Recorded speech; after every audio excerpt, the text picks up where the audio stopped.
Hello everybody! Today we're going to learn about a new artist and his name is Hans Eneme. And he makes these wonderful works of art that I think are fantastic. And today we're going to discuss how he uses shape and color to create some very interesting works of art. As a successful artist, Hans Eneme uses colors and shapes to make his awesome paintings. Can you tell me what amazing colors do you think he's used? How about the shapes?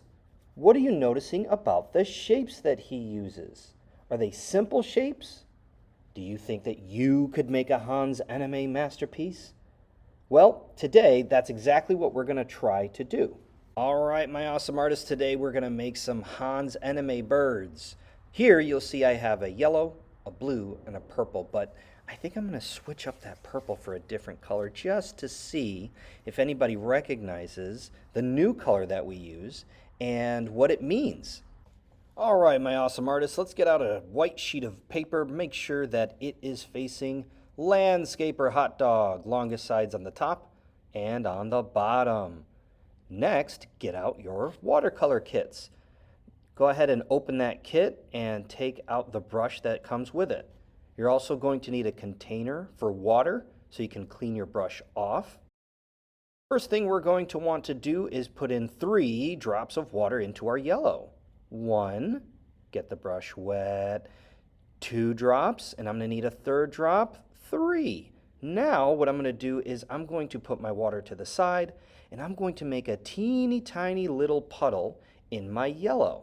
Very gentle, nothing sloppy, and I'm going to let my brush just kind of take a little baby bath inside of my yellow watercolor paint.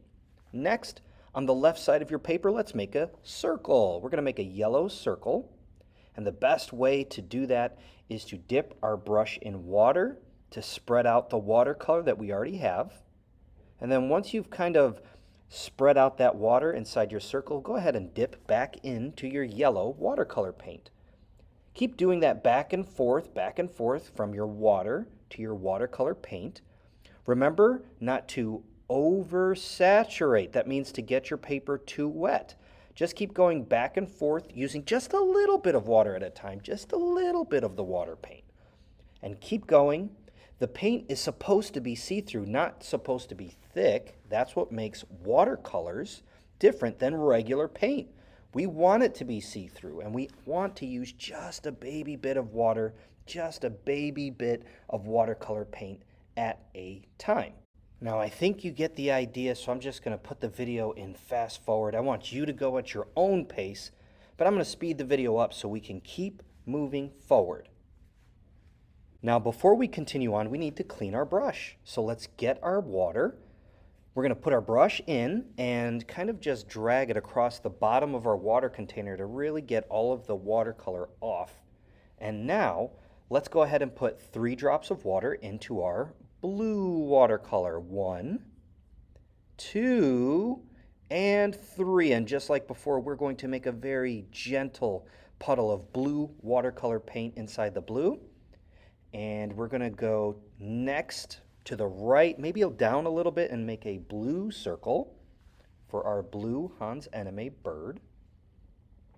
And I'm going to pretty much do the same thing. I'm going to use the water to spread out the watercolors that I've already put on my paper.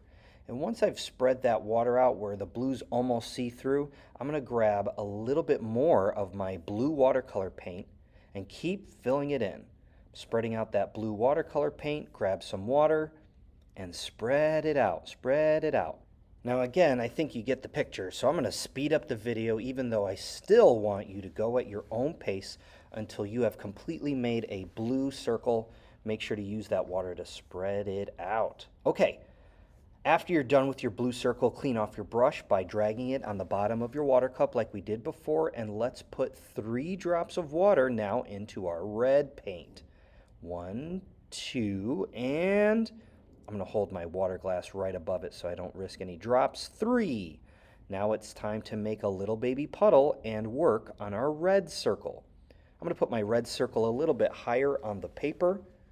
And again, same process as before. I want you excellent artists to use the watercolor and then use the water to spread it out until you have a completed red circle on the right side of your paper.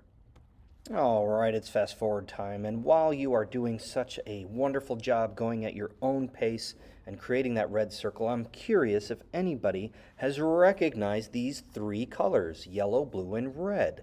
We've seen these before, and they have a name when they're all together. It's called, did you guess primary colors? Well, you would be correct. Great job.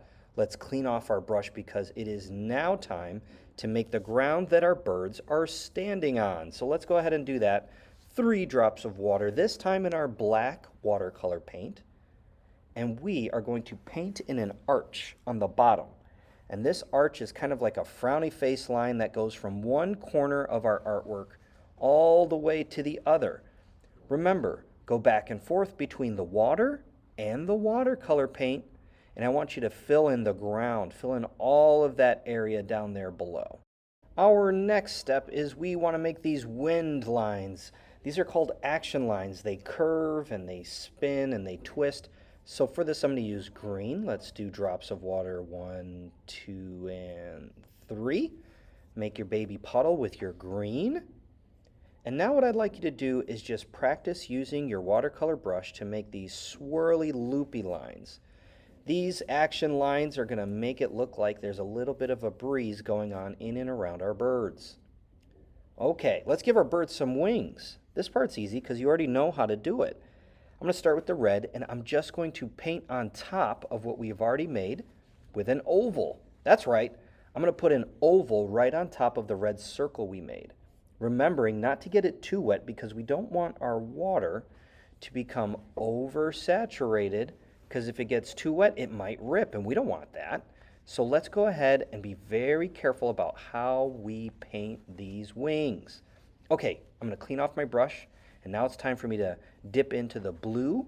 I'm going to make that little puddle again, and this time what I'm going to do is I'm going to make an oval, and I'm going to put it right on top of my circle, right about here. And yeah, my oval is a little bit diagonal. I want to make it diagonal because when I draw my bird after this is dry and I color in the beak, I'm going to have this bird looking up, so I put it diagonal. Cleaning off my brush, and the last one I need to do is yellow. So I'm just going to use the same colors, red for red, blue for blue, and yellow for yellow. I'm going to paint another oval. And you can place these ovals anywhere in your birds that you want. There is no wrong place to place it. You don't have to put it exactly like I'm doing. But what I would like you to do is make sure that you put a nice oval on top of all 3 circles.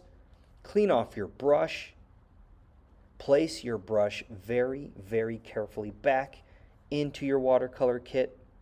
Close the top very carefully. We don't want that spilling on the inside of the kit. And you are done for now. Let it dry, and we'll pick up next rotation.